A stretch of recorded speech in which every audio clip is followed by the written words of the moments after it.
اب میں آپ کو ذرا اس جو انسانوں میں سے انسان دشمنی کا جن کا سب سے بڑا رول ہے، میں ان کی 2000 سالہ تاریخ کا آپ کے سامنے نقشہ رکھنا چاہتا ہوں۔ ان 1400 سال کا تو میں نے صرف 4 آپ کو پوائنٹس بتائے۔ موسیٰ سے عیسیٰ تک 1400 برس علیہ الصلوۃ والسلام، 2 مرتبہ عروج، 2 مرتبہ زوال، اشیریوں کے ہاتھوں پٹوائی، بابلیوں کے ہاتھوں پٹانا، گریکس کے ہاتھوں مرمت، رومنز کے ہاتھوں مرمت۔ یہ جو 2000 سال ہے، کیونکہ اب تو ظاہر بات ہے 21ویں صدی شروع ہو گئی، 20 صدیاں حضرت مسیح کو پوری ہو گئی۔ پہلی بات نوٹ کیجئے، حضرت مسیح کی پیدائش ہے سن 1 قبل مسیح۔ یہ نقطہ آپ نے کبھی سنا ہے یا نہیں؟ جب ملینیم کا سلسلہ شروع ہوا تھا پچھلے سال، تو میں نے بیان کر دیا تھا کہ ایک عجیب حساب کے اندر انہوں نے غلطی کی ہوئی ہے۔ حضرت مسیح کی پیدائش ہوئی 25 دسمبر کو، سن انہوں نے شروع کر دیا، جو اس کے بعد جنوری آئی تو پہلا سال شروع ہو گیا۔ اگر جنوری سے پہلا سال شروع ہوا تو یہ 6 دن جو ہے تو اس کے پچھلے سال میں تھے، لہذا کہا جائے گا کہ Jesus Christ was born 1 year before Christ, تو 1 قبل مسیح میں حضرت مسیح کی پیدائش ہوئی۔ یہ آخری اسرائیلی نبی اور رسول۔ یہودی علماء کی مخالفت، دشمنی، سولی پر چڑھوا دینا میں بیان کر چکا ہوں۔ سن 33 عیسوی میں، جبکہ حضرت مسیح کی عمر 33 برس تھی، اللہ تعالیٰ نے انہیں زندہ آسمان پر اٹھا لیا، لیکن یہودیوں نے اپنے خیال کے مطابق انہیں سولی پر چڑھوا دیا، ان کی موت واقع۔ اگرچہ اس کے بعد یہ اختلاف ہے ان میں، یہودی کہتے ہیں وہ سولی پر چڑھ گیا، ختم ہوا، مر گیا، عیسائی کہتے ہیں نہیں، انتقال ہوا ہے مسیح کا صلیب پر، لیکن پھر وہ دوبارہ زندہ ہو گئے ہیں۔ ان کی لاش ایک غار میں رکھ دی گئی تھی، وہاں ریزریکشن ہو گیا، ان کا باعث بعد الموت وہی ہو گیا، اور پھر انہیں اللہ نے زندہ آسمان پر اٹھا دیا۔ تو ہمارے اور عیسائیوں کے درمیان نوٹ کر لیجئے، یہ چیز مشترک ہے کہ حضرت مسیح آسمان پر زندہ اٹھائے گئے۔ فرق کیا ہے؟ وہ سمجھتے ہیں کہ سولی دیے گئے، سولی پر مرے، پھر زندہ ہوئے، پھر گئے۔ ہم سمجھتے ہیں کہ نہیں، وما صلبوہ وما قتلوہ، انہوں نے نہ صلیب دے سکے انہیں اور نہ انہیں قتل کر سکے، بل رفعہ اللہ الیہ، اللہ نے اٹھا لیا۔ پھر ہمارا اور یہ اس کا عیسائیوں کا ایک اور اتفاق ہے، سیکنڈ کمنگ آف جیسس، حضرت مسیح دوبارہ آئیں گے۔ یہ عیسائیوں کا بھی عقیدہ ہے اور ہمارا بھی۔ بہرحال تو جیسا کہ میں نے عرض کیا کہ اس وقت یہ عذاب استیصال، عذاب اکبر کے مستحق ہو چکے تھے، لیکن اللہ نے ان کی مدت دراز کی، لیکن ان پر دنیاوی عذاب کا ایک کوڑا جو ہے اللہ تعالی کی طرف سے اسی وقت برسا۔ دنیاوی عذاب دنیا میں رہتے ہوئے ختم نہیں کیا جائے۔ 37 برس بعد، حضرت مسیح کے رفع سماوی کے 37 برس بعد، سن 70 میں یہودیوں نے بغاوت کی رومیوں کے خلاف۔ رومی ٹائٹس جنرل تھا ایک، اس نے پھر جو حملہ کیا ہے، 1,33,000 یہودی ایک دن میں قتل کیا یروشلم، اور ہیکل سلیمانی گرا دیا۔ وہ ہیکل پہلے بھی گرا تھا، پہلے 1400 سال کے دوران میں بھی نبوکڈنیزر نے گرایا تھا، لیکن پھر اس کے 150 سال بعد انہوں نے دوبارہ بنا لیا تھا، اس لیے وہ اسے سیکنڈ ٹیمپل کہتے ہیں۔ پہلا ٹیمپل جو حضرت سلیمان نے بنایا تھا، نبوکڈنیزر نے گرا دیا 587 قبل مسیح میں، پھر دوبارہ انہوں نے 150 سال کے بعد بنا لیا۔ وہ اس تاریخ کا حصہ ہے، میں نے جس کے بارے میں آپ کو تفصیل نہیں بتائی۔ اس میں یہ ہوا سن 70 میں وہ گرا دیا گیا، وہ آج تک گرا پڑا ہوا ہے۔ نمبر 2، یہ کہہ دیا گیا کہ یہودیوں اس ارض فلسطین سے نکل جاؤ، تم یہاں نہیں رہ سکتے ہو۔ لہذا جس کا جہاں سینگ سمایا چلا گیا، یورپ میں چلے گئے، ایشیا میں آ گئے، عرب میں آ گئے، یہ 3 قبیلے جو رات بھی میں نے عرض کیا تھا، بنو قینقاع، بنو نذیر اور بنو قریظہ، یہ وہاں سے آ کے مدینے میں آباد ہو گئے۔ جس کا جہاں سینگ سمایا، افریقہ میں، ہندوستان میں، جہاں ڈایاسپورا اسے کہتے ہیں، وہ آپ نوٹ کر لیجیے اس لفظ ڈایاسپورا، ہمارا دور انتشار، جبکہ ہمیں ہماری اصل سرزمین تو فلسطین ہے، حضرت ابراہیم کا مسکن، حضرت اسحاق حضرت یعقوب کا مسکن فلسطین، یہ ہے ہماری اصل جاگیر، یہ تو ہماری جدی پشتی جاگیر ہے، لیکن یہاں سے نکال دیے گئے سن 70 عیسوی میں، اور وہاں سے لے کے 1917 تک ان کا ڈایاسپورا جاری رہا۔ یہ دور انتشار ہے۔ اس دور انتشار کے اب چند حصے ہیں جس کو میں چاہتا ہوں کہ آپ علیحدہ علیحدہ سمجھیں۔ دور انتشار کا جو پہلا جو ہے تقریباً 300 برس، رومی حکمران تھے، وہ یہودیوں کے بھی دشمن تھے اور عیسائیوں کے بھی دشمن تھے۔ عیسائی اور یہودی ایک دوسرے کے بھی دشمن تھے، لیکن رومی سمجھتے تھے کہ یہ ایک ہی تھیلی کے چٹے بٹے ہیں۔ رومیوں کے نزدیک عیسائی بھی یہودیوں ہی کا ایک فرقہ تھے، کوئی علیحدہ مذہب تو تھا ہی نہیں۔ لہذا رومی جو ہیں رومنز، وہ ان دونوں کو ستاتے تھے، مارتے تھے، اور یہ آپس میں لڑتے تھے۔ یہودی عیسائیوں کو مارتے تھے، عیسائی یہودیوں کو مارتے تھے۔ یہ ہے 300 برس تک کی تاریخ۔ سن 300 عیسوی میں کیا ہوا؟ ایک معجزہ ہو گیا۔ بہت عظیم ایمپرر کانسٹینٹائن، قسطنطین اعظم، رومن ایمپررز میں سے بہت بڑا ایمپرر، وہ عیسائی ہو گئے۔ اب تو معاملہ بالکل تلپٹ ہو گیا، پوری سلطنت عیسائی ہو گئی۔ اب عیسائیوں کے عیش ہو گئے اور یہودیوں پہ مار پڑنی شروع ہوئی۔ اب عیسائیوں کا آپ خود سوچئے کہ جنہیں وہ خدا بنا بیٹھے ہیں، خدا کا بیٹا قرار دے رہے ہیں، ان کے قاتل کون؟ یہودی بدماش۔ لہذا ان کی وہ پٹائی شروع ہوئی ہے یورپ میں، پوری رومن امپائر، انہیں ذلیل کیا گیا، شہروں میں آمد بند، علیحدہ رہو، گھیٹوز کے اندر رہو۔ یہودی کا نام جو ہے وہ گالی بن گیا، جیسے آج یہودی گالی، جیسے خنزیر کا لفظ، آخر وہ بھی اللہ کی مخلوق ہے، لیکن آپ کو معلوم ہے کوئی شخص زبان پر نام نہیں لانا چاہتا خنزیر کا، سور کا، ہے تو مخلوق، وہ بھی ایک حیوان ہے۔ ایسے ہی یہ ہے یہودی گالی، گیوٹ گالی۔ لہذا ایک طرف تو ان دونوں کے درمیان دشمنی، جس کو قرآن کہتا ہے وَأَغْرَيْنَا بَيْنَهُمُ الْعَدَاوَةَ وَالْبَغْضَاءَ، ہم نے ان کے مابین دشمنی جو ہے پیدا کر دی ہے۔ اور جب یہ پوری سلطنت عیسائی ہو گئی تو قافیہ تنگ ہو گیا یہودیوں کا۔ اب آئیے 571 عیسوی، یعنی جبکہ ڈایاسپورا کو کتنا عرصہ ہو چکا تھا؟ 500 برس۔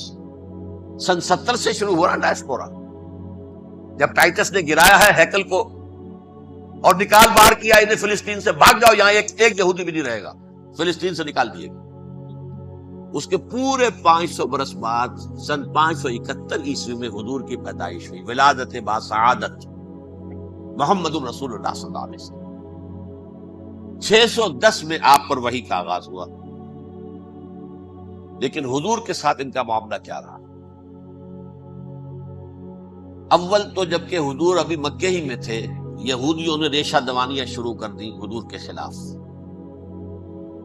قریش مکہ کو سکھاتے تھے، پڑھاتے تھے، ان سے یہ پوچھو، ان سے یہ پوچھو، انہیں اس طرح تنگ کرو، ان سے یہ امتحان لو، یہ آپ کے علم میں ہے۔ سورہ بنی اسرائیل میں، سورہ کہف میں وہ سوالات میں امتحانی سوالات آئے تھے، ذوالقرنین کون تھا، اصحاب کہف کون تھے، تم رسول بنے پھرتے ہو تو بتاؤ، اور یہ روح کی حقیقت کیا بتاؤ۔ یہ ساری ریشہ دوانیاں کر رہے تھے بیٹھے ہوئے، ابھی وہیں پر حضور ابھی پہنچے بھی نہیں۔ ہجرت فرما کر حضور تشریف لے آئے تو حضور نے، جسے ماسٹر سٹروک کہا جائے گا، یعنی اسٹیٹس مین شپ کا ماسٹر سٹروک، آپ نے مدینے میں آتے یہودیوں کے ساتھ پیکٹ کر دیا، جوائنٹ ڈیفنس پیکٹ آف مدینہ، کہ اگر مکے والے ہم پر حملہ کریں گے تو ہم مل جل کر ایک قوم کی حیثیت سے مقابلہ کریں گے۔ یہ میثاق مدینہ کہلاتا ہے، جس کے بہت غلط معنی پہنائے جا رہے ہیں آج کل۔ بہرحال میں موضوع میرا چونکہ یہ نہیں، میں ادھر نہیں جاؤں، لیکن ہوا کیا؟ ہر مرتبہ یہ خیانت کے مرتکب ہوئے، ان نے جو عہد کیے تھے ان سے پھرے، اندر ہی اندر سازش، ریشہ دوانی، حضور کی بدترین دشمنی۔ سورہ نساء کی آیت نمبر 12 میں 14 میں 13 میں فرمایا ہے لا تزال تطلع علی خائنۃ منہم، اے نبی ہمیشہ آپ کے علم میں ان کی طرف سے خیانتیں، بدیانتیاں آتی رہیں گی. اور بار بار وہ مسلسل جنگ کی آگ بھڑکاتے تھے. قریش کو دعوت دیتے، آؤ آؤ آؤ، ہم اندر سے بغاوت کر دیں گے، تم آؤ تو صحیح، ختم کریں محمد کو اور اہل ایمان کو صلی اللہ علیہ وسلم رضی اللہ تعالی عنہ اجمعین. لیکن پھر جب وہ آتے تھے تو یہ دبک جاتے تھے، ان میں ہمت نہیں تھی، میدان کے مرد نہیں رہے تھے. یہ سورہ حشر میں ان کا نقشہ کھینچا گیا ہے. کھلے میدان میں مقابلے کی اس کے اندر صلاحیت ہی نہیں. یہ تو فصیلوں کے پیچھے سے، جیسے عورتیں کہیں دیہات میں لڑائی ہوتی ہے تو مرد جو ہے گلیوں میں لڑتے ہیں، عورتیں اوپر سے پتھر پھینکتی ہیں، بس وہ کام یہ کر سکتے تھے. من ورائے جدر، فصیلوں کے پیچھے سے، جنگ میں میدان میں نہیں آ سکتے. بہرحال قرآن مجید میں ہے یہ سورہ مائدہ کی آیت نمبر 64، کلما اوقدوا نارا للحرب اطفاها اللہ. اکثر و بیشتر مواقع پر تو یہ جب آگ بھڑکاتے تھے جنگ کی، اللہ اسے بجھا دیتا تھا. لیکن بارہ اس کے باوجود جنگیں ہوئی، غزوہ بدر، غزوہ احد ہوئی کہ نہیں؟ یہ ساری اس اصل شرارت میں. اور اس کے نتیجے میں حضور نے پھر ایک ایک کر کے 3 قبیلوں کو سزا کی. غزوہ بدر کے فوراً بعد بنو قینقاع نکالے گئے مدینے سے، غزوہ احد کے فوراً بعد بنو نذیر نکالے گئے، اور غزوہ احزاب کے بعد بنو قریظہ نکال دیے گئے.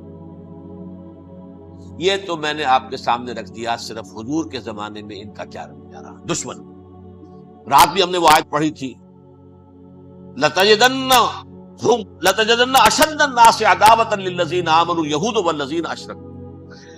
اہل ایمان کی دشمنی میں شدید ترین تم پاؤ گے یہودیوں کو اور مشرکین بھی بعد میں ہے، پہلے یہود. ہاں حضور کے بعد کیا ہوا اب یہ نوٹ کیجئے، یہ ان کی تاریخ کا دوسرا دور. حضرت عمر رضی اللہ تعالیٰ عنہ کا عہد خلافت ہے. بیت المقدس کا محاصرہ کیا گیا، فصیل بڑی اونچی، شہر اندر سے سیلف سفیشینٹ، حملے کا راستہ کوئی نہیں، محاصرہ طول کھینچ رہا ہے، لیکن ان کے پاس رسد بھی موجود ہے، پانی بھی موجود ہے، وہ دروازے بند کر کے بیٹھے ہوئے. بالآخر اللہ تعالیٰ کی مشیت کا ظہور کیسے ہوا؟ ان کے کچھ علماء آئے فصیل پر، کہا دیکھو مسلمانوں، تم قیامت تک بھی یہاں پڑے رہو گے محاصرہ کر کے، ہمارا یہ شہر فتح نہیں. ہاں ایک درویش بادشاہ کے ہاتھوں یہ شہر فتح ہونا ہے، لیکن تمہارے اندر ہمیں وہ نظر نہیں آ رہا. ابو عبیدہ بن الجراح رضی اللہ تعالی عنہ، امین هذه الامہ، کا فوراً ذہن گیا وہ درویش بادشاہ مدینے میں بیٹھا ہوا ہے، عمر رضی اللہ تعالی. اب ایک اور عمر بھی ہے جو قندھار میں بیٹھا ہے. نقشہ وہی ہے، سادگی کی حد تک نقشہ وہی، بالکل وہی، اپنی آنکھوں سے دیکھا وہی سادگی. عمر اول، عمر ثانی تھے عمر بن عبد العزیز. اب ایک اللہ کے فضل سے اللہ تعالیٰ ایدہ اللہ بنصرتہ، اللہ تعالیٰ ان کی نصرت فرمائے، دشمنوں کو ان کے مقابلے میں نیست و نابود کرے. انہوں نے ریکویسٹ بھیج دی کہ حضور تشریف لائیے، یہ شہر فتح ہو جائے گا. وہ ہے سفر تاریخی، اتنا طویل سفر، تقریباً 700 میل، ایک اونٹ، ایک خادم، ایک منزل پہ امیر المومنین اوپر بیٹھے، خادم آگے چل رہا ہے، اگلی منزل پہ خادم اوپر بیٹھا ہے، امیر المومنین آگے جا رہا ہے. اور جب پہنچے ہیں تو وہ باری تھی خادم کی. انہوں نے ہاتھ جوڑ دیا، حضور خدا کے لیے تم کیا کہیں گے لوگ، وہ میرا برا حال کر دیں گے، تمہیں شرم نہیں کہ امیر المومنین پیدل آگے چل نکیل پکڑ کر، اور تم بیٹھے ہو اوپر براجمان ہو. حضرت عمر فرمایا الدور نہیں، باری تمہاری ہے، بیٹھ. اس حال میں پہنچے. اور پھر یہ کہ ابو عبیدہ بن الجراح آئے ہیں، استقبال کیا ہے تو دیکھا ہے اس حال میں چلے آ رہے ہیں. عمر نکیل پکڑے ہوئے چلے آ رہے ہیں، اور کہتے ہیں کہ کہیں کیچڑ ویچڑ تھا، جوتے خراب ہو گئے تھے، وہ بھی اتار کے ہاتھ میں پکڑے ہوئے، کپڑے تو تھے ہی پھٹے ہوئے. انہوں نے کہا بھی حضرت ابو عبیدہ نے، دیکھیے یہ بڑا متمدن ملک ہے، بڑا مہذب علاقہ ہے، یہ آپ ذرا حلیہ اپنا دوست فرما لیں تب جا کے پیش ہو، ہم آپ کو کریں گے. آپ نے فرمایا نحن قوم اعزنا اللہ بالاسلام، ہم وہ قوم ہیں جنہیں اللہ نے عزت دی ہے اسلام کے ذریعے سے. کپڑوں کے ذریعے سے نہیں، دولت کے ذریعے سے نہیں۔ اسی حال میں گئے ہیں، اوپر سے انہوں نے کھڑے ہو کر نشانیاں دیکھی ہیں، اپنی کتابیں کھولی، ہاں یہ وہی ہے، اچھا لو جی سرنڈر، شہر تمہارے ہاتھ۔ خون کا ایک قطرہ نہیں بہا اور بیت المقدس فتح ہوا۔ لیکن اس وقت حضرت عمر نے ایک نرمی یہ کی کہ یہودیوں کے لیے بھی اسے اوپن سٹی قرار دے دیا۔ یہ احسان عظیم حضرت عمر کا۔ اس سے پہلے یہودی آ ہی نہیں سکتا تھا، داخل ہی نہیں ہو سکتا تھا، وہاں وہ آ کر وزٹ نہیں کر سکتا تھا، زیارت نہیں کر سکتا تھا اپنے مقدس مقامات کی۔ حضرت عمر نے یوں سمجھیے کہ تقریباً 550 برس کے بعد ان کے لیے راستہ کھولا ہے کہ ہاں تم آ سکتے ہو، زیارت کر سکتے ہو۔ لیکن یہ عیسائیوں نے لکھوایا معاہدے کے اندر، انہیں یہاں آنے کی اجازت نہیں دے گی، لیکن کم وزٹ دی پلیسز، دیکھیں زیارتیں کریں اور جائیں۔ یہ معاہدہ حضرت عمر کا ہے رضی اللہ تعالیٰ، جو پھر خلافت راشدہ کے بعد بنو امیہ نے بھی اس کو آرڈر کیا، بنو عباس نے کیا۔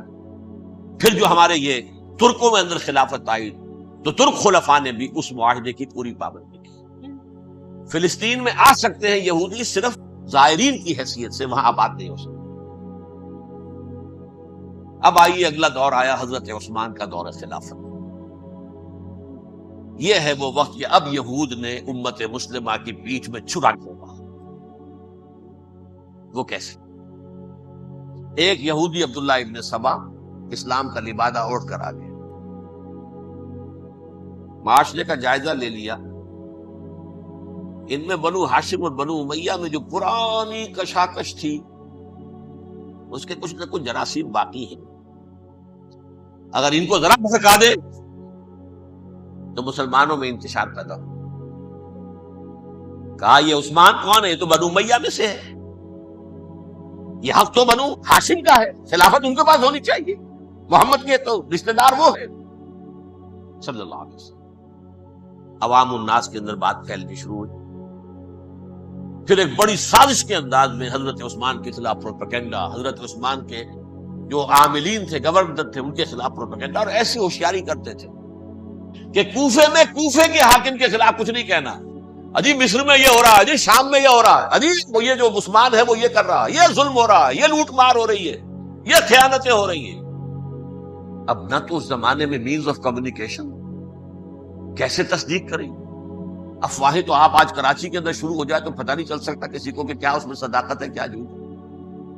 اور بری بات جو ہے فطرت انسانی کی کمزوری ہے، وہ فوراً قبول کرتا ہے، کسی کے بارے میں اچھی بات ماننے کو تیار نہیں ہوتا، لیکن بری بات تو فوراً تیار۔ بہرحال یہ فتنہ انہوں نے اٹھایا، حضرت علی کی الوہیت کا فتنہ اٹھایا، حضرت عثمان کے خلاف الفتنۃ الکبریٰ برپا کیا، حضرت عثمان شہید ہوئے۔ اس کے بعد 5 برس تک مسلمان ایک دوسرے کی گردنیں کاٹتے رہے، باہمی خانہ جنگی ہوئی، امت کو وہ زخم لگایا ہے جو آج تک جس سے خون رس رہا ہے۔ یہ شیعان عثمان اور شیعان علی تھے جو بعد میں پھر سنی اور شیعہ ہو، اور آج تک فتنہ کس نے جگایا؟ ایک عبداللہ ابن سبا یہودی اور اس کے کارندے، شیطان کا ایجنٹ، اور انسانوں میں سے بھی اس کے جو بھی حواریین تھے اور شیطانوں کے اندر سے بھی تھے، انہوں نے بھی اس آگ کو بھڑکایا۔ یہ آپ سوچ لیجئے کہ یہ کس نے وہ زخم لگایا؟ یہود۔ اگلا دور آیا، خلافت راشدہ ختم ہوئی، بنو امیہ کا بھی دور کافی گزر گیا۔ طارق ابن زیاد 712 عیسوی میں حملہ کرتے ہیں اسپین پر۔ اسپین اس وقت عیسائیت کا بہت بڑا گڑھ، بڑے کٹر ترین عیسائی جو ہے وہ اسپین میں تھے، لہذا یہودیوں کی وہاں پٹائی ہوتی تھی، بہت پٹائی ہوتی ہے، میں بتا چکا ہوں، دشمنی تھی چلی آ رہی تھی عیسائیوں کے ہاتھوں یہودیوں کی۔ وہ تو سن 300 عیسوی سے ایمپرر کانسٹنٹائن کے بعد سے شروع ہو گئی تھی۔ اس حوالے سے یہودیوں نے اس وقت چالاکی یہ برتی، کچھ راستے واسطے بتائے، کچھ مدد کی طارق ابن زیاد کی۔ طارق ابن زیاد نے انہیں اپنا محسن سمجھا، ہسپانیہ فتح ہو گیا تو یہودی چونکہ محسنین کی فہرست میں آ چکے تھے، انہیں بہت اقتدار نصیب، بڑی سپورٹ مسلمانوں نے دی۔ ان کے بڑے بڑے علماء جو ہیں اسی دور کے اندر پیدا ہوئے، بڑے بڑے تھنکرز ان کے اسی دور میں پیدا ہوئے۔ بن گوریون جو کہ ایک وزیر اعظم تھا اسرائیل کا، اس نے یہ لکھا ہے اپنی کتاب میں، Muslim Spain was the golden era of our diaspora. وہ ڈائسپورا جو 70 عیسوی سے شروع ہوا تھا اور 1917 عیسوی تک جاری رہا ہے، اس میں سے گولڈن ایرا ہمارا جو تھا وہ مسلم اسپین تھا. ہسپانیہ میں بیٹھ کر ہم عیش کیے، لیکن وہاں سے انہوں نے اور جو کچھ کیا، یہ تو داستان کے بہت سے گوشے ہیں، لیکن میں جس اسٹریٹ لائن میں چل رہا ہوں اس کے اعتبار سے ایک بات سمجھ لیں، وہاں بیٹھ کر انہوں نے اب عیسائیت کی پیٹھ میں چھڑا گھونپا، پروٹیسٹنٹ مذہب پیدا کیا، تقسیم کر دیا.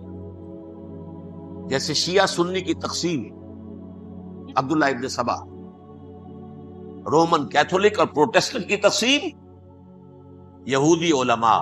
ہوتا کیا تھا، ہسپانیہ کی یونیورسٹیاں ہیں، کارڈووا میں ہے، ٹولیڈو میں ہے، گریناڈا میں ہے، غرناطہ، قرطبہ، تولیتلا، اور وہاں آتے تھے لوگ. فرانس سے چلے آ رہے ہیں نوجوان پڑھنے کے لیے، جرمنی سے چلے آ رہے ہیں، اٹلی سے چلے آ رہے ہیں. 3 ہی ملک قریب ترین پڑھتے ہیں سینٹرل جو یورپ کے ہیں.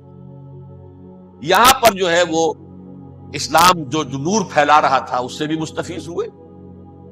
جہالت کے جو ہے پردے ان کے وہ چھٹے. اس کے ساتھ ہی وہ یہودی وہاں ان کے اندر جو جراثیم داخل کر رہے تھے وہ اس عیسائیت کے خلاف بغاوت، جو اس وقت دنیا میں عیسائیت اس وقت تھی، پوپ کا راج تھا دنیا میں اس وقت. یورپ میں جو عیسائیت تھی اس میں ایک طرف بادشاہ تھے، لیکن بادشاہوں کی حیثیت وہاں پر یوں سمجھ لیجئے پتلیوں کی تھی، اصل قوت کے ہاتھ میں تھی. اور پوپ کو انہوں نے جیسے قرآن نے کہا اتخذوا احبارهم ورهبانهم اربابا من دون اللہ، کیونکہ سینٹ پال نے شریعت موسوی ساقط کر دی تھی تو اب شریعت تھی ہی نہیں. پوپ کو اختیار تھا جس چیز کو چاہے حلال قرار دے دے، جس چیز کو چاہے حرام قرار دے. اتخذوا احبارهم ورهبانهم اربابا من دون اللہ. انہوں نے کہا صاحب یہ پوپ کس بلا کا نام ہے، یہ بھی انسان ہے.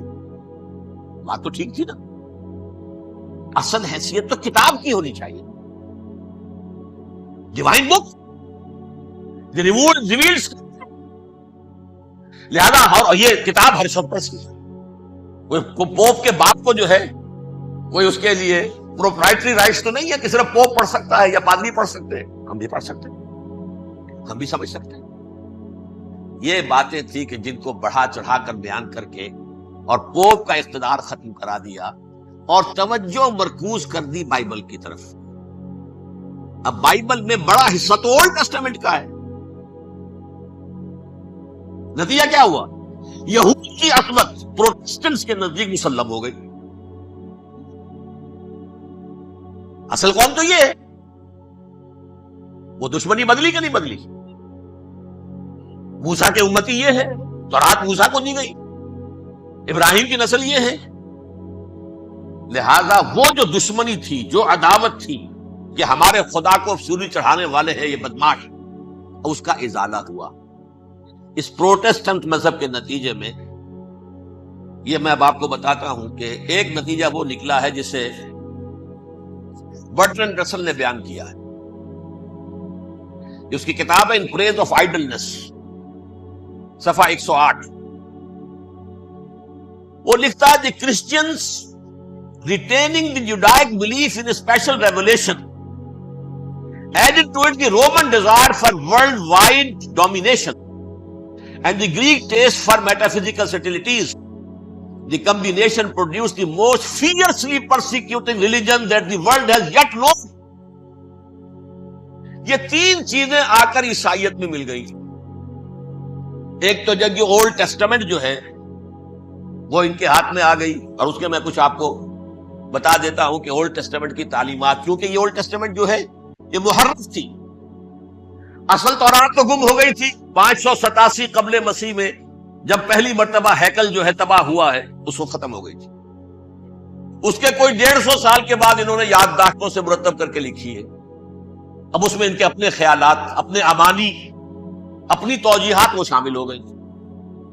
لہذا میں آپ کو حوالے دیتا ہوں اس کتاب کے اندر مضامین کی جو تعلیم دی گئی ہے، اہل کتاب نے اپنے مظالم قتل عام کے جواز کے لیے تورات میں تبدیلیاں کی اور پیغمبروں پر دہشت ناکی اور بدترین حرام کاری کے الزامات لگائے. سنیے، پہلا حوالہ ہے یہ گنتی باب 31 آیات 17-18.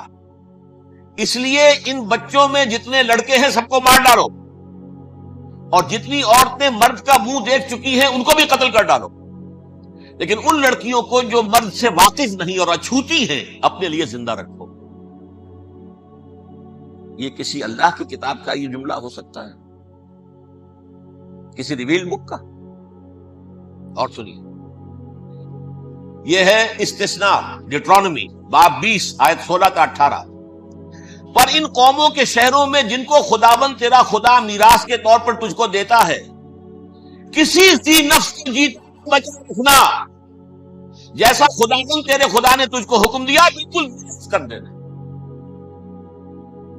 مرد، عورتیں، بچے، بوڑھے سب. یہ کتاب مقدس ہے. اور سنیے، سیموئیل باب 27 آیت نمبر 9. اور داؤد نے اس سرزمین کو تباہ کر ڈالا اور عورت مرد کسی کو ٹوٹا نہ چھوڑا. نمبر 4، ان سب آباد شہروں کو ماں، عورتوں اور بچوں کے بالکل نابود کر ڈالا. کتاب استثناء باب 3 آیت 6. یہ ہے جو کہہ رہا ہے برٹرنڈ رسل، کرسچینٹی میں آ کر یہ تین چیزیں شامل ہو گئی. ایک تو یہ باربیرین یہ تعلیم جو ہے، اور یہ مذہب کے نام پہ تعلیم، یہ کتاب مقدس کی تعلیم. نمبر 2، رومنز کے اندر جو ایک تمنا تھی ورلڈ ڈومینیشن کی، وہ عیسائیت کے اندر آ گئی. اس لیے کہ پوری رومن امپائر جو ہے عیسائی ہو گئی، اسے وراثت کے اندر ورلڈ ڈومینیشن کی جو ایک تمنا تھی وہ مل گئی. اور پھر یہ کہ انہوں نے جو توہمات تھے یونانیوں کے، ان کو بھی اپنے ہاں مختلف شکلوں کے اندر جمع کر لیا. ان تین چیزوں کا the combination produced the most fiercely persecuting religion that the world has yet known. اس کے نتیجے میں دنیا میں تاریخ انسانیت کے اندر جو بدترین خونخوار ترین مذہب ہو سکتا ہے وہ شکل عیسائیت نے اختیار کی. اور اس کا مظہر عتم کیا تھا؟ نوٹ کیجیے، صلیبی جنگیں. ایک بار ٹائم ٹیبل کے اعتبار سے نوٹ کر لیجئے گا. فرسٹ ملینیم ختم ہوا، سیکنڈ شروع ہوا. ان کے 1000 سال ختم ہوئے تو 11ویں صدی میں سیکنڈ ملینیم شروع ہوا، تو پہلی صلیبی جنگیں ہوئی. لاکھوں مسلمان قتل تھے. صرف یروشلم کے اندر اتنا خون بہایا کہ خود ان کے ہسٹورینز لکھتے ہیں کہ جب ان صلیبیوں نے جب گھوڑوں کے ساتھ وہ چل رہے تھے گلیوں میں، تو ان کے گھوڑوں کے گھٹنوں تک خون کی ندی بہ رہی. جہاں سے گزرے ختم کرتے چلے، آبادیاں کی آبادیاں ختم. اگرچہ اس کروسیڈ میں گیہوں کے ساتھ گھن بھی پسا، یہودی بھی بہت مارے گئے. یہ فرانس سے، جرمنی سے جب یہ کروسیڈرز آ رہے تھے، 3000 میل کا سفر طے کر کے آئے تھے. سوچئے تو صحیح، اربن ثانی پوپ جو تھا، آگ لگا دی تھی اس نے پورے یورپ کے اندر.